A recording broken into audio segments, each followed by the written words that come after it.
The Art of Aliveness. By Flora Bowley, author. Summary: The Art of Aliveness is a collection of 14 ideas to let your life feed off a creative practice and vice versa, rooted in personal anecdotes, backed up with practical exercises, and full of inspiration to live a rich, well-integrated life. When she sat down for her first college painting class at 19 years old, Flora Bowley's professor walked into the room and said, "Well, we all have 1,000 bad paintings in us, so let's get going."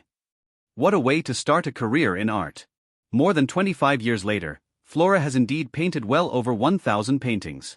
Along the way, painting has become more than a hobby or a job. It grew into a dear friend, present for all the highs and lows of Flora's life, and responsible for many of them. In The Art of Aliveness, a creative return to what matters most, she explains this connection. Aliveness, as she defines it, is when we let what we learn from our creative practice inform our everyday lives and vice versa. The book is a collection of 14 ways to cultivate this two-way connection. Here are 3 of Flora's ideas to reignite your creativity and integrate your life. Use your life baskets appropriately to maintain the right balance between comfort and risk. Riverbanks are artificial limits that will give your creative practice and life the structure it needs. Life has as many layers as a painting. Balance happens when we use rituals to actively manage them. Let's discover the art of aliveness. Lesson 1. Both life and art are a dance between comfort and risk, and your baskets are how you keep your balance. Bowley accomplished any passionate creative's dream in her 30s. She could live entirely off making her own art. To her surprise, she felt lonely instead of fulfilled. A friend prompted her to try teaching. Flora didn't know if anyone would show up to her first workshop or even how to teach. What started as a totally improvised class including yoga and meditation later became her signature intuitive painting style. For the first time ever, I felt like all the parts of myself were invited to hang out in the same room, Bowley says. But it took a step into the unknown to figure out this part of her calling. Now, Flora uses a metaphor to keep the balance between comfort and risk: baskets. Your basket contains all the tools, techniques, and knowledge you've acquired throughout your career. It's always there, ready when you need it, but it's important to keep your basket behind you when you're working, Flora says. It's easy to go back to what we've mastered, but if all we do is rely on familiar knowledge, habits, tools, and decisions, we'll never learn nor create anything new. We also have life baskets, Flora says. Sometimes, those need to stay behind as well. The alternative to growth is stagnation, and stagnation is the opposite of aliveness. How do you find the courage to let go of comfort and step into risk when it's necessary? Ask yourself one question: would I rather be comfortable and stagnant or uncomfortable and alive? Lesson 2. Use riverbanks to give your life and creative practice the structure they need for you to perform without overwhelm. Legendary dancer and author of The Creative Habit, Twyla Tharp, believed that before you can think out of the box, you have to start with a box. Bowley confirms this.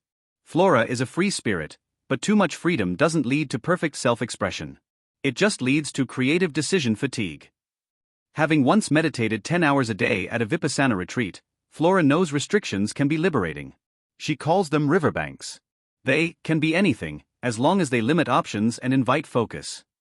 One time, she decided to use Prussian blue, some sketches of trees, and a triangle-shaped potato stamp for her next painting. With this simplified framework in place, I felt my shoulders start to relax. Freedom is great, but it's not a cure-all. Often, less is more. Constraints help us think and zone in on a goal. Try the following exercise: make a drawing or collage of a river. Write your goal inside the river. Next, draw some riverbanks around the river, and fill them with constraints that'll help you achieve the goal. Your goal could be practicing piano every day, improving your back strength, or starting a business. Riverbanks could be: repeat only these 3 songs this month, don't lift more than 10 kilograms, or use only free tools to build my website. One more thing: as rivers meander, their riverbanks change. It's okay to switch your constraints every month, week, or even day, depending on your needs. Pick whatever limitations support your goal, and stick to them until they've served their purpose. Think outside the box, but never forget your box. Lesson 3. Like a painting, life has many layers. Embrace them all to move smoothly between your past, present, and future. Years ago, Flora's mom was diagnosed with late-stage cancer. She died just 7 weeks later. The tragedy became a season of many layers, both in Flora's paintings and life. She translated anger, grief, and fear onto the canvas, and the paintings from that time are some of her most interesting. Rituals can convert grief into compassion, fear into insight, and anger into righteous hope, Bowley says. Painting can be such a ritual.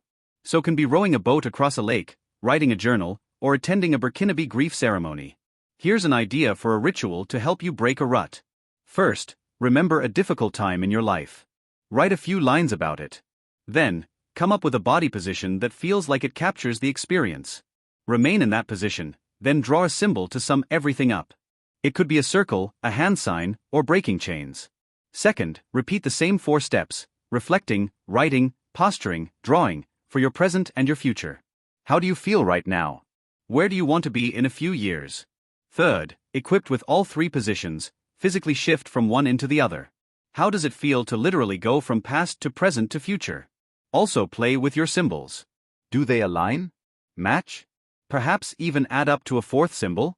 Whether our past will only be the hidden foundation of our future or actively peek out in our everyday lives is up to us. But one thing is for sure, Bowley believes, each layer and story of our life set the stage for the next chapter to unfold.